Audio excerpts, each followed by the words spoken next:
YouTubers, welcome back. It's Tyler here, and today I'm finally taking care of an eyesore that I wanted to take care of for the longest time, and that is a brand new alternator bracket that I've been wanting to replace because that thing has been rigged up forever, and it's time to make it better, and we can make it better, so that's what we're doing today.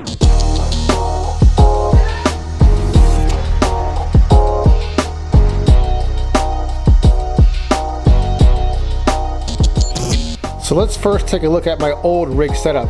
I got this little setup right here from Advanced Auto Parts. Of course, it wouldn't work on the LT1 because it doesn't clear the water pump, because the LT1 water pumps are different, and you have to bring the alternator down a lot lower than your standard small block shaping kits where you get the alternator brackets from. So a lot of those won't work. So what I did to get on the street a long time ago is I rigged this thing up right here. You can see it's nice and rigged. I mean, it works good.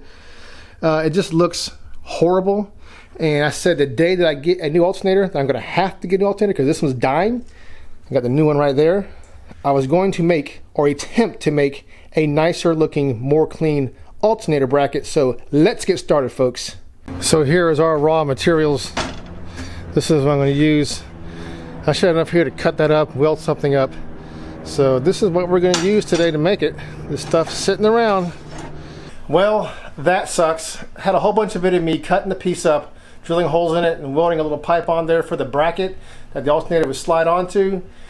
Left the camera in the sun. It got too hot. When I went to go hit record again, it said card error, and I lost all the footage from before. That's okay. I don't really have that much, and it was just a very simple bracket. I'll show you guys here in a second. I'll show you in the S10 where it's going to go and what I'm doing. All right, so here is my rat's nest of stuff just to make this one little piece right here. It basically goes on the head like this, and the alternator fits right there. This is actually really thick, you know, but it still has flex right here. So I'm going to take this piece right here and I'm going to weld it across like this, so that way it'll keep it from flexing too much right there, because it is thick, but over time this could crack, heat cycles and just vibrations. So this will definitely help it from not cracking right there. So let me go ahead and do that first.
Alright, so here's the final piece. We'll do one more pre-fit. They came out pretty good. Just got rid of all the spatter from that flux core. I think the welds are pretty decent.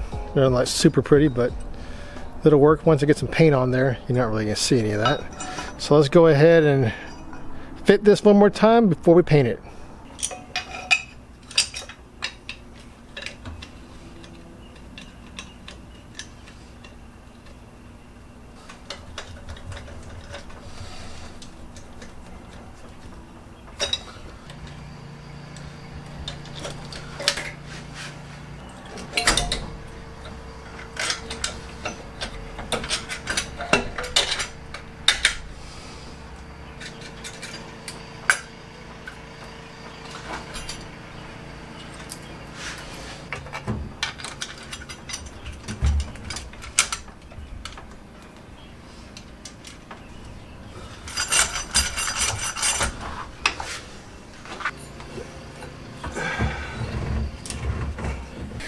Well, that's pretty much it.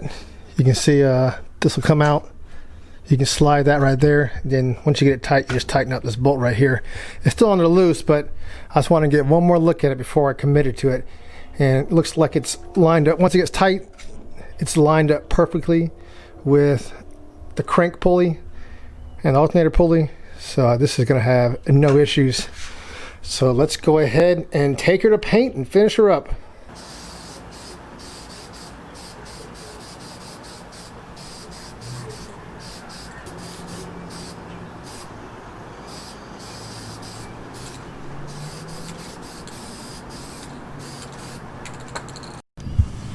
All right, well, it's dried for about 45 minutes.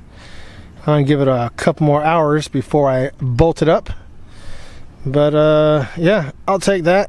Looks way cleaner than the previous alternator bracket that I had on there. So I'll give this about a couple more hours to dry, and then we'll bolt it up and take a look. Well there, bud. We have her done. I think it came out pretty decent. You know, it's not like super show car-ish, but nothing about this is show car-ish. Good enough for me. If you look down there, that is the old little piece that I used for this. I just swapped it around, and actually everything is in a really good alignment here. If you look right here on the belt, I mean, that joker is on the money. I guess there's only one thing left to do, and that's to start it up and rev the shit out of it to see if the belt comes flying off. Alright, so this last part's going to be a tribute to a very special gentleman. Y'all might have seen him. He was an internet sensation for the longest time. He started a motor on an stand and revved it to the moon. He's like, I told you, cut it off. Some of y'all gonna know him, some of y'all won't, but I'm going to put the link in my description to that video when I find it on YouTube. It's pretty special. And I'm going to do a tribute to him right now with this belt testing procedure.